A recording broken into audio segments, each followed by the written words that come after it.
Things will be different for Steph Curry and the core of the Warriors without Kevin Durant, but the same as what they experienced when they went down that road as champs before.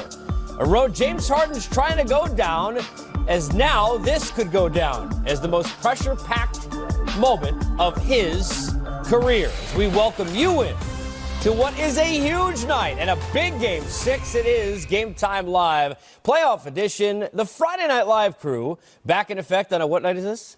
Friday night. See what happens? See, everything just working together already. This is how the core of three with the Warriors will work without KD. Just funnier. Stern, Smitty, B. Wood. Let's look back to how we got here, because there was a lot of scare and fear. Even the players on the Warriors said, hey, look, and I was sitting here with Zeke, who has had that injury. When you look like you got kicked but didn't get touched, you're starting to think Achilles. Steve Kerr had to get asked about it like 7 times in the press. Are you sure? Are you sure? They're sure. Strained calf, out for the series, or evaluated next week. So then James Harden had to go off, right? Well, not so much. He hit 3 of 4 shots after KD left, but only took 1 in the fourth quarter. He didn't have the ball much. Why? We'll break that down. We saw Steph rise to the occasion. It was 5 of 9 afterwards, but 5 of his first 6. 16 points. Draymond hit the biggest shot of the game. And as Clay said, I'm back. We're back. The Splash Brothers look to be back. Last time we saw Game 6 against the Rockets, 2018. Of course, remember that coming off an injury for Chris Paul on the other side.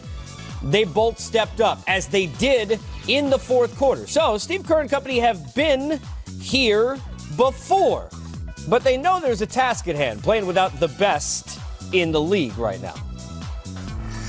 Steve, could you generally talk about how this impacts you and how you work around not having a guy like Kevin Durant out there? Well, we'll just find somebody on the bench who can give us 35 points, and 2 blocks, and 11 boards, and 9 assists.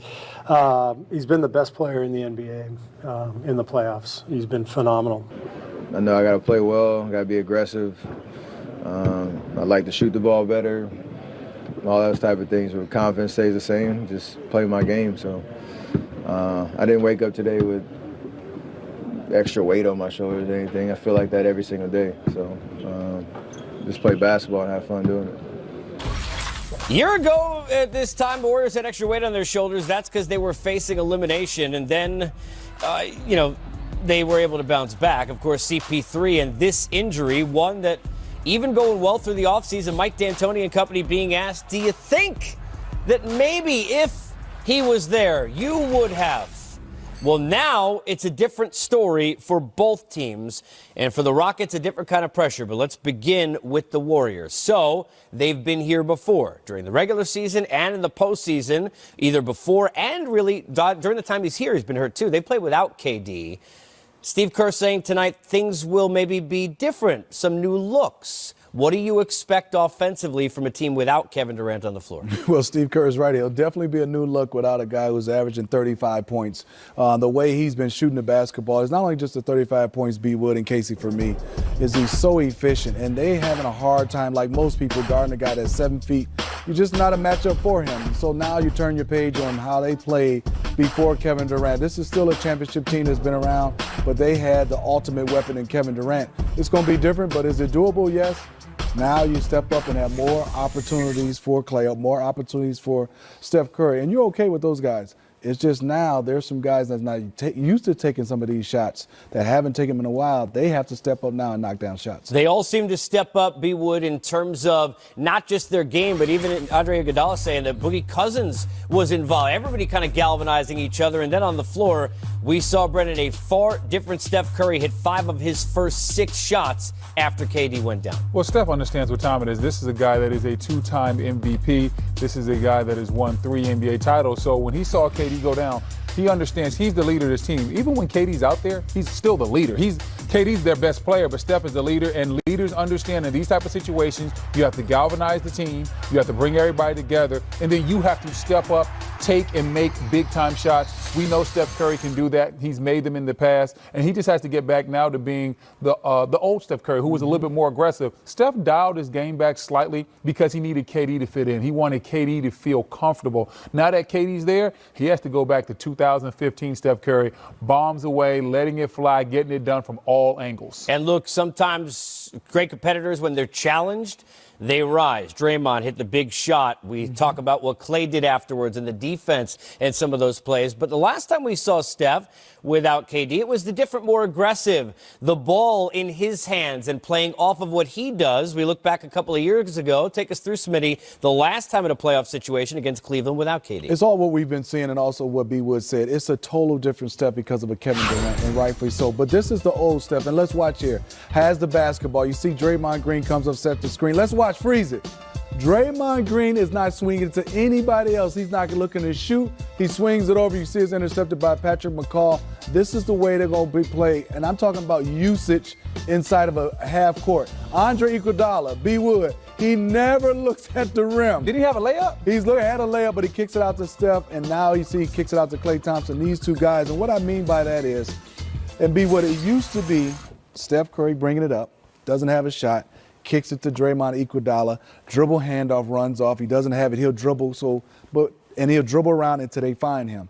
Now it's Steph doesn't have a shot. You kick it to Draymond. Draymond used to say, thank you, Steph. Now the ball swing over to Steph. So he doesn't get that usage inside of a half court, him and Klay. It's going to be totally different now. He don't have to have a shot. If he doesn't have, he can kick it off and knows there are going to be a lot of picks, a lot of running around. He will get multiple looks inside one possession, whereas different when you have KD, that ultimate guy that can go one-on-one and get his own shot. Hey, look, remember this. Noise, you could try and avoid it. You can't in the social media world. And these guys know they've been talked about as the team with KD leading the way, as if maybe some people forgot, Brendan, what they're capable of. One of the things we saw in that highlight, and that's even better ball movement that we've seen to a certain extent than even in the best of times during this KD run, because you can't just rely on him as a fail-safe. Do you expect the offense to see more movement in general without Durant on the floor? I think that's the way they have to play. I think there's definitely going to be a lot more ball movement. I think there's going to be a lot more pin downs, baseline screens. We're going to see Steph and Klay getting back to what they used to do, which is come down, look for their shot, like Steve just said, and then if they don't have it, guess what? We're going to go off of screens. There's going to be dribble handoff, but there's going to be a lot of guys looking to get Steph and Klay involved, whether it's off pin downs, whether it's off curl screens, but we're going to see a lot of ball movement, a lot of body movement, because that's who the Golden State Warriors were before Kevin Durant got there. This was a team that moved the ball better than anybody else in the league, and when they had those high assist nights, you really couldn't keep up with them. I think that's where Steve Kerr's at right now. He's telling his squad, listen, we want to go out there, have low turnovers and get about 30 assists, get that ball popping, moving all around the court, and force the Houston Rockets to chase the ball. Last year, pressure weighed heavily on the Warriors side in Game 6. No Chris Paul, and you were down in the series. Now, clearly on the Houston end, I want to get to that in a second, but first, the curious case of James Harden in Game 5.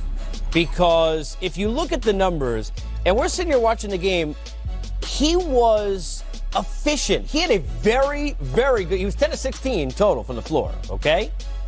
He was 3 of 4 in 14 minutes without Kevin Durant. Took one shot, Smitty, in the fourth quarter.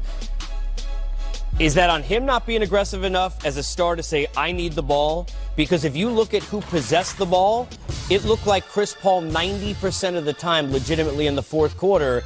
He'd go to the right side. You've got Harden at the top waiting and never got the ball back. Well, for me, is those numbers B. Wood and Casey. I want to see, if you just take 2 or 3 shots down in that fourth quarter crunch time, I want to see 6 or 7 free throws. Also, if you're getting a double team, I want to see that assist number up. You're getting guys easy looks. I always look at great players, and then I'm not going to put this on B. Wood or B. Wood or put it on me. If I get double team, I'm so good to influence the two guys. I'm getting B. Wood his high percentage shot, whether it's a guy who shoot jump shots or a guy who dunk it. If those numbers are up and we can win, yes. As a superstar, big-time guy, you got to read the defense, read the situation.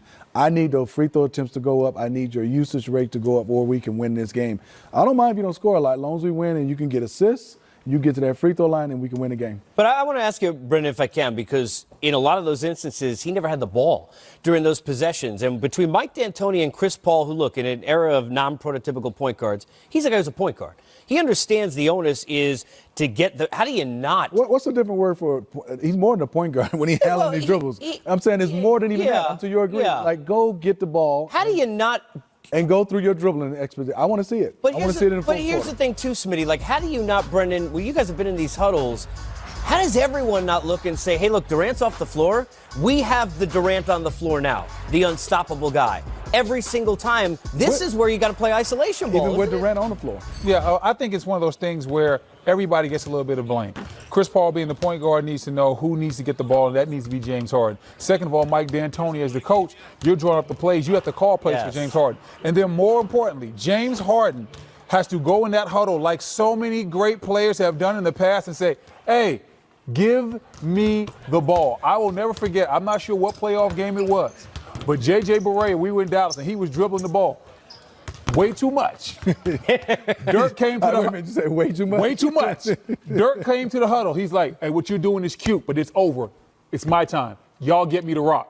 And we knew, and Dirk didn't even speak like that. Right. So we knew it was time to get him to rock. And I've been on teams, whether it's LeBron James, Gilbert Arenas, get me the ball. Like, Gilbert Arenas' biggest shot wasn't even for him. The play was for Larry Hughes. He just said, listen, once y'all get me the ball, it's going up. And he hit it. Big-time shot in the playoffs against the Chicago Bulls.